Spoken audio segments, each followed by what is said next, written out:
Movie start होती है और हम एक हेलीकॉप्टर को देखते हैं जो कि एक ऐसी जगह पर जा रहा होता है जहां पर बहुत सारे पैट्स होते हैं। तब वो हेलीकॉप्टर उस जगह पर पहुंच जाता है और उसमें से कुछ लोग बाहर निकलते हैं। तब हेलीकॉप्टर से बाहर आता है माइकल मॉर्बियस, जिसने कि उन लोगों को हायर किया था उस जगह को ढूंढने के लिए। तब माइकल उन लोगों से कहकर गुफा के सामने एक डिवाइस लगाता है और अपने हाथ को काट कर उस डिवाइस के सामने रखता है, जिसकी वजह से गुफा के अंदर जितने भी पैट्स होते हैं वो वहां से बाहर निकलने लगते हैं और माइकल मॉर्बियस के हाथ को काटते हैं और ये सीन यहाँ पर कट हो जाता है। तब मूवी 23 साल पीछे आती है और हम किड माइकल को देखते हैं। तब उसके डैड डॉक्टर निकोलस माइकल के सैरोगेट ब्रदर को उसके पास लेकर आते हैं, जिसका नाम होता है लूसियन। तब माइकल उसको एक निकनेम देता है और उसका नाम रखता है माइलो। और उन दोनों भाइयों को एक बीमारी होती है जो होती है रेयर ब्लड डिजीज। इसका मतलब कि उनकी बॉडी खुद से ब्लड नहीं बना सकती, उनको बार बार ब्लड चढ़ाना पड़ता है। ऐसे ही एक बार जब माइलो को ब्लड चढ़ रहा होता है तो वो अचानक से बेहोश हो जाता है क्योंकि उसकी ब्लड चढ़ाने वाली मशीन खराब हो जाती है। तब माइकल उस मशीन को एक पेन की मदद से ठीक कर देता है और माइकल को ऐसा करते देख उसके डैड उसे कहते हैं कि साइंटिस्ट की बनाई हुई मशीन तुमने एक पेन की मदद से ठीक की और अपने भाई की जान बचा ली। इस टैलेंट को वेस्ट मत करो, ये तुम्हारा गॉड गिफ्टेड है। तब माइकल के डैड उसे बायोकेमिस्ट की पढ़ाई के लिए अमेरिका भेज देते हैं और उसे कहते हैं कि मैं माइलो का ध्यान रखूंगा और उसका इलाज भी करूंगा। तब माइकल जाते जाते अपने भाई माइलो के लिए एक लेटर लिखता है और उसमें लिखा होता है कि मैं हर गर्मियों की छुट्टी में तुमसे मिलने के लिए आऊंगा। तब हवा की वजह से वो लेटर बाहर चला जाता है और कुछ बच्चे उसे उठा लेते हैं। माइलो उन बच्चों से वो लेटर वापस मांगने की कोशिश करता है पर वो बच्चे उसे परेशान करते हैं। तब माइलो के डैड वहाँ पर आते हैं और उन बच्चों को वहाँ से भगा देते हैं। फिर प्रेजेंट टाइम में हम माइकल मॉर्बियस को देखते हैं जो कि अमेरिका का बहुत बड़ा साइंटिस्ट बन जाता है। उसने ही सिंथेटिक ब्लड की खोज की जिसकी वजह से दुनिया भर में काफी सारे लोगों की जान बच पाई, जिसके लिए उसे नोबेल प्राइज भी दिया जा रहा होता है। पर माइकल उस प्राइज को लेने के लिए मना कर देता है। फिर माइकल हॉस्पिटल में एक बच्ची का इलाज कर रहा होता है। तब उसे लेने के लिए मार्टिनी बॉनक्रॉफ्ट आती है जो कि माइकल की कलीग और उसकी गर्लफ्रेंड भी होती है। तब माइकल अपनी लैब में पैट्स पर रिसर्च कर रहा होता है क्योंकि उसका मानना था कि पैट्स में ही इस बीमारी को खत्म करने का इलाज है। तब वो उन पैट्स की मदद से एक सीरम बनाता है और एक चूहे के अंदर इंजेक्ट कर देता है, पर कुछ ही टाइम में वो चूहा भी मारा जाता है और माइकल का 117वां एक्सपेरिमेंट भी फेल हो जाता है। तभी एक नर्स आकर माइकल को बताती है कि उस बच्ची की हालत काफी ज्यादा खराब हो चुकी है। तब माइकल उस बच्ची के पास जाता है और उसे दवाई देता है। तभी मार्टिन देखती है कि जिस चूहे पर उन्होंने सीरम लगाया था वो चूहा जिंदा हो गया था। तब मॉर्बियस के अंदर एक उम्मीद जाग जाती है कि वो अपने जैसों का इलाज ढूंढ सकता है। तब माइकल माइलो से मिलने के लिए आता है और उसे बताता है कि वो एक इलीगल एक्सपेरिमेंट करने वाले हैं जो कि काफी एक्सपेंसिव है क्योंकि उन लोगों के पास काफी कम समय बचा हुआ था और ये उनका लास्ट चांस था। फिर अगले सीन में हम एक शिप को देखते हैं जहाँ पर माइकल और मार्टिन अपना इलीगल एक्सपेरिमेंट कर रहे थे। जब माइकल ने अपना हाथ पैट से कटवाया तो उसके बाद वो अपना डीएनए और पैट का डीएनए मैच करता है जो कि मैच हो जाता है। तब माइकल अपने डीएनए और पैट के डीएनए से एक अनऑफिशियल ब्लड बनाता है और ह्यूमन ट्रायल के लिए उसे खुद पर ही इंजेक्ट करवाता है। तब मार्टिन उसके हाथ पांव बांध देती है।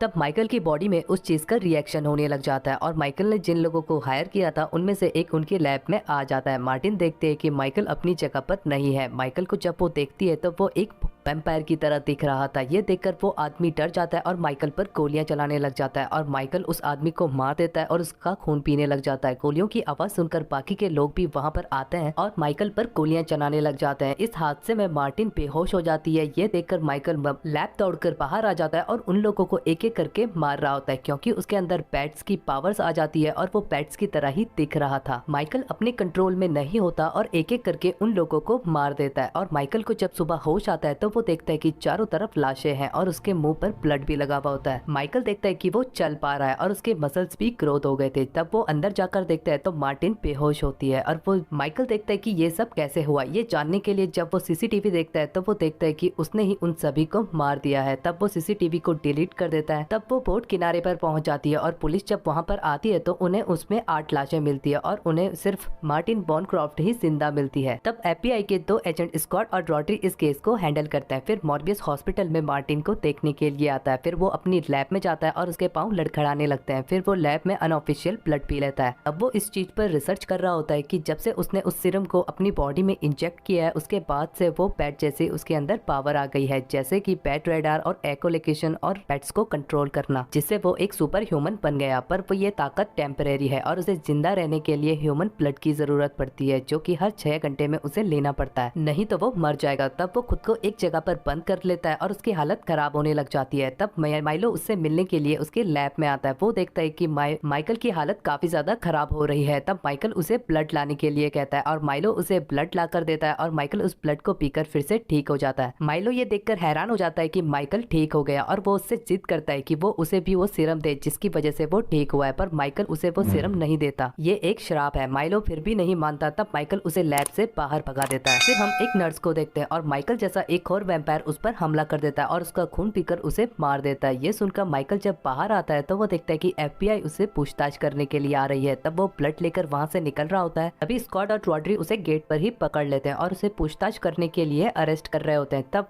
माइकल उन दोनों को धक्का देकर वहाँ से भाग जाता है और बिल्डिंग पर आ जाता है जहाँ पर FBI उसे पकड़ लेती है और उसे अरेस्ट करके पुलिस स्टेशन पर लेकर आती है। तब स्कॉट और रॉड्री माइकल से मर्डर्स के बारे में पूछताछ करते हैं, जब माइकल उन्हें कहता है कि इन मर्डर्स में मेरा कोई हाथ नहीं है। तब माइकल से जेल में मिलने के लिए माइलो आता है जो कि उसके लिए ब्लड लेकर आया था और उस ब्लड को देखकर माइकल समझ जाता है कि वो सीरम माइलो ने भी ले लिया है। इस बात से वो काफी गुस्सा होता है और यहाँ पर हमें पता लगता है कि हॉस्पिटल में जिस वैम्पायर ने उस नर्स का खून किया वो असल में माइलो ही था। तब माइकल उस ब्लड को पीकर जेल तोड़कर भाग जाता है और अपनी पावर इको लोकेशन की मदद से माइलो को ढूंढ लेता है और यहाँ पर हमें पता लगता है कि माइकल ने जो अनऑफिशियल ब्लड बनाया था माइलो ने उसको अपनी बॉडी में इंजेक्ट कर लिया था, जिसकी वजह से उसके अंदर भी पैट जैसी पावर आ गई थी। माइकल माइलो से कहता है कि मैं तुम्हें ठीक कर सकता हूँ, पर माइलो ठीक होना नहीं चाहता था क्योंकि उसे इन सब चीजों में मजा आने लग गया था। तब माइकल माइलो को पकड़ने की कोशिश करता है। तब वहाँ पर बहुत सारे पुलिस वाले आ जाते हैं जो कि माइलो को पकड़ने की कोशिश करते हैं। तब माइलो अपनी पावर्स की मदद से उन सभी पुलिस वालों को भी मार देता है और माइकल के साथ फाइट करने लग जाता है, जहाँ माइकल माइलो से फाइट करना नहीं चाहता था। तब माइकल को उसको उड़ने की पावर का पता लगता है और अपनी पावर की मदद से वो वहाँ से भाग जाता है। तब माइकल मार्टिन से मिलता है और उसे बता देता है कि माइलो भी एक वैम्पायर बन चुका है, उसे ठीक करने में मुझे तुम्हारी मदद चाहिए। तभी उसे एक अनऑफिशियल ब्लड लैब का पता लगता है जिसको कुछ लोग चला रहे थे। तब माइकल वहाँ पर जाकर उन लोगों को डरा धमका कर वहाँ से भगा देता है और वहाँ पर अपनी रिसर्च चालू कर देता है, जहाँ पर वो माइलो के लिए एक एंटीडोट बना रहा था उसे ठीक करने के लिए। फिर हम माइलो को देखते हैं जो कि एक बार में आता है और एक लड़की से फ्लर्ट करने की कोशिश करता है जो कि उस लड़की के दोस्तों को पसंद नहीं आता और वो माइलो को वहाँ से भगा देते हैं। तब माइलो एक बिल्डिंग में उन लोगों का इंतजार कर रहा होता है और जैसे ही वो लोग बाहर से बाहर आते हैं और माइलो उन पर अटैक करके उन्हें मार देता है। तब उस क्राइम सीन पर स्कॉट और रॉड्री आते हैं जिनको सीसीटीवी कैमरा की मदद से पता लगता है कि अभी तक जितने भी मर्डर हो रहे हैं वो माइकल के जैसे दिखने वाला शख्स कर रहा है जो होता है माइलो। और वो सीसीटीवी फुटेज न्यूज पर भी दिखाई जा रही होती है जहाँ पर माइलो के डैड निकोलस को भी ये बात पता लग जाती है और वो माइलो के पास जाते हैं और वो उसे कहते हैं कि इस वायरस को तुम्हारी बॉडी से निकालना होगा। जहाँ माइलो काफी ज्यादा परेशान होता है कि उसका ये सीक्रेट सभी लोगों को पता लग गया और वो इस पावर को छोड़ना नहीं चाहता था, जिसकी वजह से वो अपने डैड को ही मार देता है। दूसरी तरफ हम माइकल और मार्टिन को देखते हैं जिन्होंने माइलो के लिए एक एंटीबॉडी बनाया था। तभी माइकल को उसके डैड का कॉल आता है जो कि पूरी तरीके से मरे नहीं थे। तब माइकल जब अपने डैड के पास जाता है तो वहाँ पर उसे पता लगता है कि ये सब माइलो ने किया है। तभी उसके डैड की भी मौत हो जाती है। तब माइकल को मार्टिन की आवाज सुनाई देती है जिसको माइलो ने पकड़ लिया था। माइलो मार्टिन का गला काट देता है। तब माइकल अपनी इको लोकेशन पावर की मदद से उस जगह को ढूंढता है और वहाँ पर पहुँच जाता है, पर माइकल को वहाँ पहुँचने में देर हो गई थी। मार्टिन का काफी खून बह चुका था। तब माइकल मार्टिन के लिप्स को काटता है और उसका खून पीता है, जिसकी वजह से माइकल को और भी ज्यादा गुस्सा आ जाता है। तब वो माइलो के साथ फाइट करने लग जाता है। जब फाइट के दौरान माइलो माइकल को इंजर्ड कर देता है। तब माइकल और माइलो बिल्डिंग से नीचे गिर जाते हैं जहाँ माइकल एक पोल पर अटक जाता है, जहाँ माइलो माइकल को लड़ाई के लिए और भी ज्यादा उकसाता है। तब माइकल जोर से चिल्लाता है जिसकी वजह से उस जगह पर काफी वाइब्रेशन होने लगती है। माइलो को ये सब कुछ भी समझ में नहीं आता कि ये आखिर हो क्या रहा है। तभी वहाँ पर बहुत सारे पैट्स आ जाते हैं जो कि माइकल के कंट्रोल में होते हैं। तब माइलो एक रॉड उठाकर दोबारा माइकल पर अटैक करने के लिए कूदता है। तब माइकल सभी पैट्स को माइलो के ऊपर छोड़ देता है। तब माइकल माइलो की बॉडी में एंटीबॉडी इंजेक्ट कर देता है और माइलो फिर से नॉर्मल फॉर्म में आ जाता है, पर कुछ ही टाइम में माइलो की वहाँ पर मौत हो जाती है। तभी वहाँ पर पुलिस और FBI वाले पहुँच जाते हैं और माइकल बैट्स के बीच होता हुआ वहाँ से निकल जाता है और मार्टिन भी जिंदा हो गई थी और माइकल के काटने की वजह से वो भी एक वैम्पायर बन चुकी थी। और इस मूवी के पोस्ट क्रेडिट सीन में हम देखते हैं एड्रियन टून्स को जो कि डॉक्टर स्ट्रेंज के स्पेल के कारण इस यूनिवर्स में आ गए थे और ये हमें स्पाइडरमैन होमकमिंग में एज अ विलन देख चुके हैं। तब एड्रियन टून्स पुलिस वालों को कन्फेस कर देता है कि ये सब जो कुछ भी हुआ है ये मेरी ही वजह से हुआ है। तब पुलिस वाले उसे अरेस्ट कर लेते हैं। फिर हम मूवी के एंड क्रेडिट सीन में माइकल को देखते हैं जो कि किसी से मिलने के लिए जा रहे होते हैं। तभी उनके सामने विंचर आता है जो कि स्पाइडरमैन होमकमिंग का विलन था और उसने ही माइकल को यहाँ पर मिलने के लिए बुलाया था, पर माइकल को पता नहीं होता कि वो यहाँ कैसे आ गया। तब विंचर माइकल से कहता है कि इसके पीछे स्पाइडरमैन हो सकता है, हमें टीम बनानी होगी। और माइकल कहता है कि ये इंटरेस्टिंग है। इसी के साथ यहाँ पर ये मूवी भी